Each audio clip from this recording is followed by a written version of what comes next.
Welcome back to Primetime News, and a special welcome to those of you watching online at onespotmedia.com. Up first this evening, Jamaica is now being impacted by an abnormally large plume of dust from the Sahara Desert in Africa, which arrived in the Caribbean yesterday.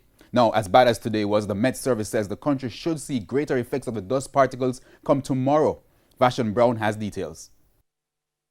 Satellite images showing the latest position of the Saharan dust plume. As you can see, the white areas moving across the Eastern Caribbean. That is where you have the highest concentration of dust particles across the Eastern Caribbean, now moving across Hispaniola, and the leading edge is nearing Jamaica. Satellite images from the past few days also show the thick dust moving from the African continent, crawling across the Atlantic and Eastern Caribbean.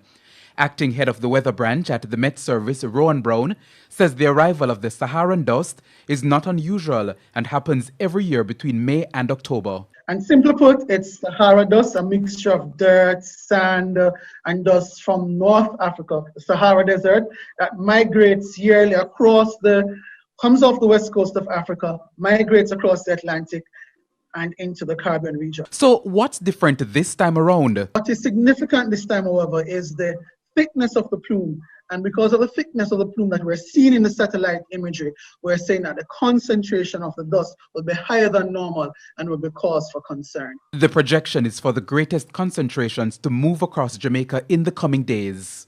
And we can see the high concentrations moving across Jamaica Tuesday and Wednesday. That is the dark orange area. And then we're seeing a reduction in the concentrations come late Thursday into Friday. And as a result, a clearing on Friday based on the dust prediction models. So as a result, you're going to have hazy conditions, you're going to have a little warmer than normal temperature, and a reduction in rainfall is likely.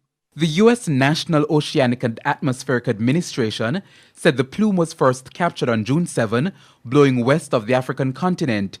It said dry and dusty air known as the Saharan air layer forms over the Sahara Desert during the late spring, summer, and early fall. Vashon Brown, TVJ News.